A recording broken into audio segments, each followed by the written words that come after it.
नमस्कार मंडळी, सर्वप्रथम तुम्हाला सगळ्यांना येणाऱ्या नवीन वर्षासाठी शुभकामना।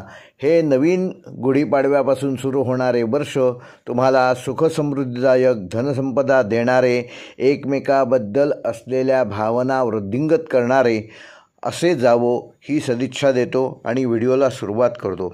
मेष ते मीन ह्या 12 राशींचे साप्ताहिक राशी भविष्य दिनांक 7 एप्रिल ते 13 एप्रिल 2024। मेष रास, सप्ताहाच्या सुरुवातीला काही खर्च अचानकपणे करावे लागू शकतात। बेकायदा गोष्टींपासून स्वतःला दूर ठेवावे, उपासनेत मन रमवावे। पारमार्थिक उन्नती करण्यासाठी हा आठवडा उत्तम असणार आहे। या दरम्यान केलेली गुंतवणूक देखील दीर्घकाळासाठी फायदेशीर ठरणार आहे, मग ती आर्थिक असो वा मानसिक। सप्ताहाच्या मध्यात धनलाभ होण्याचे योग आहेत। अनेकांचे सहकार्य मिळेल। तुमचा इतरांवर प्रभाव राहणार आहे।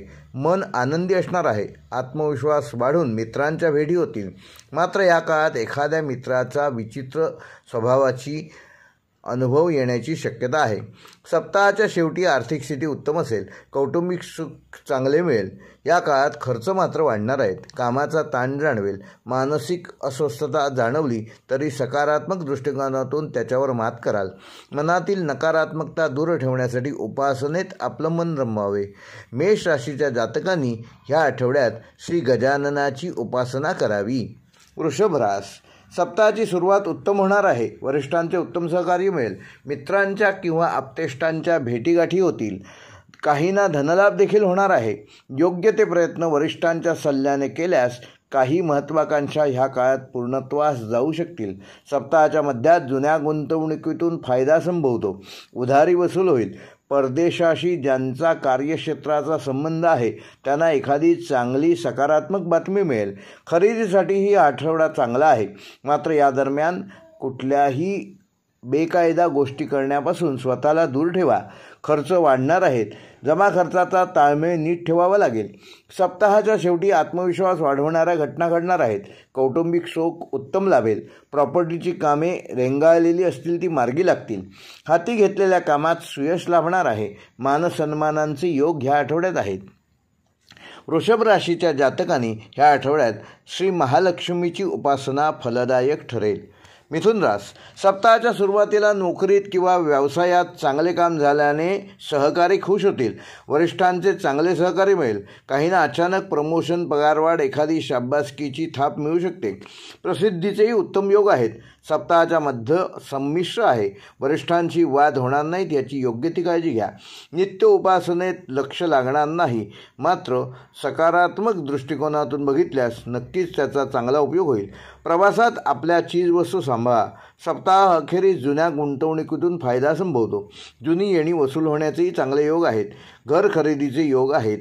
मनोरंजनाकडे कल राहील। परदेशासंबंधित कामं मार्गी लागतील। धार्मिक गोष्टींसाठी ही उत्तम वेळ आहे। मिथुन राशीच्या जातकांनी ह्या आठवड्यात भवानी शंकराची उपासना करावी।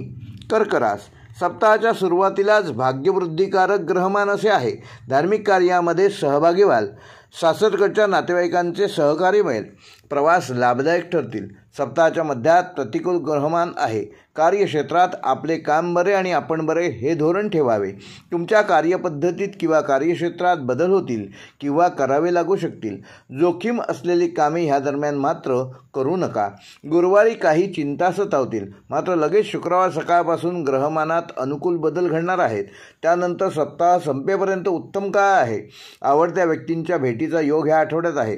जुन्या आठवणींना उजाळा देऊ शकाल। आर्थिक सुयश लाभणार आहे। कर्क राशीच्या जातकांनी ह्या आठवड्यात अक्कलकोट निवासी श्री स्वामी समर्थांची उपासना करावी। सिंह रास, सप्ताहाच्या सुरुवातीला संमिश्र ग्रहमान आहे। गूढ विषयांकडे तुमच्या मनाचा ओढा ह्या आठवड्यात वाढणार आहे। महत्त्वाची कामे पुढे ढकललेली बरी। जोखीम असलेली कामे ह्या आठवड्यात करू नका। मात्र हाच काळ विमा सल्लागार, मानसोपचार तज्ज्ञ, डेटा ॲनालिसिस तसेच ज्योतिषी यांना फायदेशीर ठरणार आहे। सप्ताहाच्या मध्यात धार्मिक कार्यात सहभागी व्हाल। ज्यांनी आध्यात्मिक उन्नतीसाठी गुरु केलेले आहेत त्यांना ह्या काळात चांगले अनुभव येण्याची शक्यता आहे। प्रवासयोगही उत्तम आहे, मात्र प्रवासात योग्य ती काळजी घ्यावी। सप्ताहाच्या शेवटी संमिश्र ग्रहमान आहे। कार्यक्षेत्रात यश मिळवण्यासाठी जास्त प्रयत्न करावे लागतील। खर्च वाढणार वाढणार आहेत. बेकायदेशीर गोष्टींपासून स्वतःला दूर ठेवा. जोखीम असलेली कामे शक्यतो ह्या आठवड्यात टाळा. सिंह राशीच्या जातकांनी ह्या आठवड्यात श्री गजाननाची उपासना करावी. कन्या रास. हा आठवडा कन्या राशींच्या जातकांसाठी फारसा सकारात्मक नाही. कौटुंबिक जीवनात एखादी चिंता लागून राहील. भागीदारीतील निर्णय पारदर्शी ठेवा. प्रॉपर्टीची कामे शक्यतो पुढे ढकला. जोडीदाराबरोबर वाद टाळा. जोखीम असलेली कामे ह्या आठवड्यात करू नका. सप्ताहाच्या मध्यात एखादी विचित्र घटना घडू शकते. दैनंदिन कामात अडचणी जाणवतील. महत्त्वाची कामे पुढे ढकललेली बरी. तब्येतीची योग्य ती काळजी घ्या. मुख्य म्हणजे वाहन जपून चालवा. सप्ताहाच्या शेवटी भाग्याची साथ मिळणार आहे. आत्मविश्वास वाढून धार्मिक कार्यामध्ये उत्तम सहभाग घ्याल. प्रवास लाभदायक ठरतील. मन आनंदी राहील. कन्या राशीच्या जातकांना उपाय. या काळात रोज श्री महालक्ष्मीचे महालक्ष्मी अष्टक निदान एकदा तरी जरूर वाचावे. तुळ रास. सप्ताहाच्या सुरुवातीला वैद्यकीय क्षेत्राशी संबंधितांना व वकिलांना हा काळ उत्तम असणार आहे. मात्र या दरम्यान आपले आरोग्य सांभाळा. कर्मचाऱ्यांचे सहकार्य मिळणार नाही. हितशत्रूंवर योग्य लक्ष ठेवा. त्यांच्या प्रत्येक कृतीवर लक्ष ठेवून त्याचा योग्य तो अर्थ काढा. शारीरिक सौख्यासाठी योग्य आहार व नियमित व्यायाम करायला हवा याची जाणीव होईल. सप्ताहाच्या मध्यात संमिश्र काळ असणार आहे. कौटुंबिक जीवनात विसंवाद संभवेल, तेव्हा वादविवादापासून शक्यतो दूर राहा. रागावर नियंत्रण ठेवा. डोक्यावर बर्फ आणि तोंडात साखर ठेवा, म्हणजेच वितंडवाद होणार नाहीत. विद्यार्थ्यांनी अति आत्मविश्वासापासून दूर राहा. अभ्यासाकडे दुर्लक्ष करू नका. सप्ताहाच्या अखेरीस जोखीम असलेली कामे शक्यतो टाळलेली बरी. दैनंदिन कामात अडचणी निर्माण होतील. महत्त्वाची कामे पुढे ढकला. मात्र ज्यांच्या कार्यक्षेत्राचा संबंध विमा, मानसशास्त्र, इतिहास, ज्योतिष, रेखी अशा विषयांशी संबंधित आहे त्यांना हा आठवडा उत्तम लाभदायक ठरणार आहे. तेव्हा चिंता करू नका. तुळ राशीच्या जातकांनी ह्या आठवड्यात श्री गजाननाची उपासना फलदायक ठरणार आहे. वृश्चिक रास. वृश्चिक राशीच्या जातकांना सप्ताहाची सुरुवात संमिश्र असणार आहे. विद्यार्थ्यांनी अति आत्मविश्वास मात्र टाळावा. अभ्यास नियमितपणे करावा. संततीशी वाद टाळावेत. मात्र तुमच्या कार्यक्षेत्राशी संबंधित काही ट्रेनिंग किंवा काही कोर्सेस करायचे असतील आणि काहीतरी नवीन शिकायचं असेल तर त्यासाठी मात्र उत्तम ग्रहमान या आठवड्यात आहे. सप्ताहाच्या मध्यात तब्येतीसंबंधी काही कुरबुरी जाणवतील. दुर्लक्ष करू नका. तुमच्या बोलण्याने लोक दुखावले जाण्याची शक्यता आहे, तेव्हा बोलण्यावर कंट्रोल ठेवा. काळजी घ्या. वैद्यकीय क्षेत्रातील लोकांना मात्र हा काळ अनुकूल असणार आहे. सप्ताहाच्या शेवटी जोडीदाराबरोबर वेळ उत्तम घालवाल. जोडीदाराबद्दल चांगली बातमी कळेल. भागीदारीत व्यवसाय करणाऱ्या लोकांना हा आठवडा चांगला असणार आहे. वृश्चिक राशीच्या जातकांनी ह्या आठवड्यात विष्णुपत्नी महालक्ष्मीची उपासना करावी. धनुरास. सप्ताहाच्या सुरुवातीलाच घरातील वातावरण चांगले राहणार. उत्सव समारंभ साजरे होणार आहेत. आप्तेष्ट मित्रांच्या भेटीचे योग संभवतात. प्रॉपर्टीची खरेदी विक्री करणारा अनुकूल काळ आहे. सप्ताह मध्यसंमिश्र असणार असून काही खर्च अचानकपणे उद्भवू शकतील. हात कानासंबंधी काही त्रास संभवू शकतो, तेव्हा योग्य ती काळजी घ्या. प्रवास करणार असाल तर योग्य ती काळजी आवश्यक आहे. सप्ताहाच्या शेवटी तुमचे आरोग्य सांभाळा. कर्मचाऱ्यांचे सहकार्य मिळणार नाही. हितशत्रूंवर बारीक लक्ष ठेवा. वैद्यकीय व्यवसाय करणारे व वकील यांना मात्र हा काळ चांगला आहे. तसेच नोकरीच्या शोधात असणाऱ्यांना काही संधी चालून येतील. धनुराशीच्या जातकांनी ह्या आठवड्यात श्री दत्तगुरूंची उपासना करावी. मकर रास. ग्रहमानाची चांगली साथ लाभली म्हणूनच हा आठवडा मकर राशीच्या जातकांना उत्तम जाणार आहे. एकूणच हा आठवडा शुभफलदायक आहे. सप्ताहाच्या सुरुवातीला काही प्रवास योग शक्य आहेत. भावंडांची खुशाली कळेल. नातेवाईकांच्या भेटीचे योग येतील. तुमच्या चांगल्या नियोजन कौशल्यामुळे अनेक कामं मार्गी लागतील. सप्ताह मध्यात घरातील वातावरण चांगले राहील यासाठी आपण प्रयत्न जरूर करावेत. रागावर नियंत्रण ठेवा. प्रॉपर्टीची कामे शक्यतो पुढे ढकला.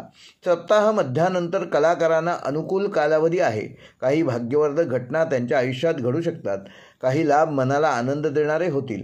प्रेमिकांना लग्न ठरवण्यासाठी अनुकूल कालावधी आहे. विद्यार्थ्यांना व कलाकारांना चांगले ग्रहमान आहे.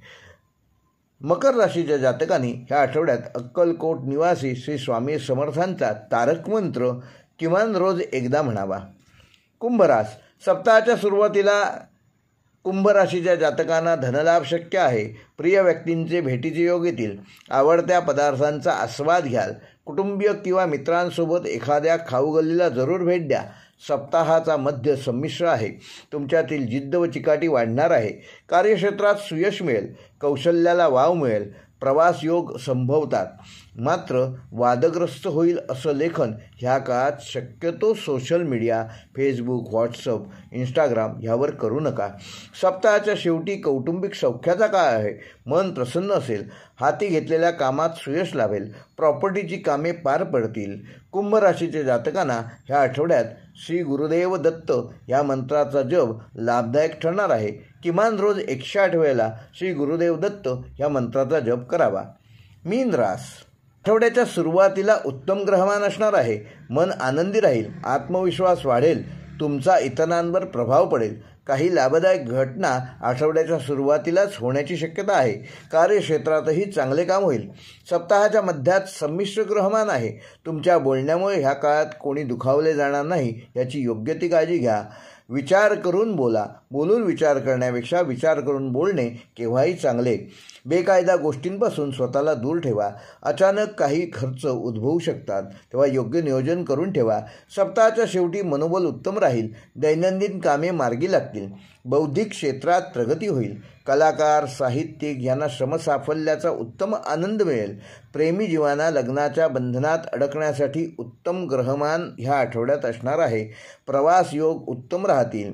मीन राशीच्या जातकांनी ह्या आठवड्यात श्री गुरुदेव दत्तांची उपासना करावी. दिगंबरा दिगंबरा श्रीपाद वल्लभ दिगंबरा या मंत्राचा रोज किमान 108 जप करावा. हे होते मेष ते मीन ह्या 12 राशींचे दिनांक 7 एप्रिल ते 13 एप्रिल ह्या आठवड्याचे साप्ताहिक राशी भविष्य. व्हिडिओ आवडल्यास लाईक करा, शेअर करा आणि जे आमच्या चॅनेलवर पहिल्यांदाच आलेले आहेत त्यांनी चॅनेल सबस्क्राईब करून बेल आयकॉन प्रेस करा. धन्यवाद.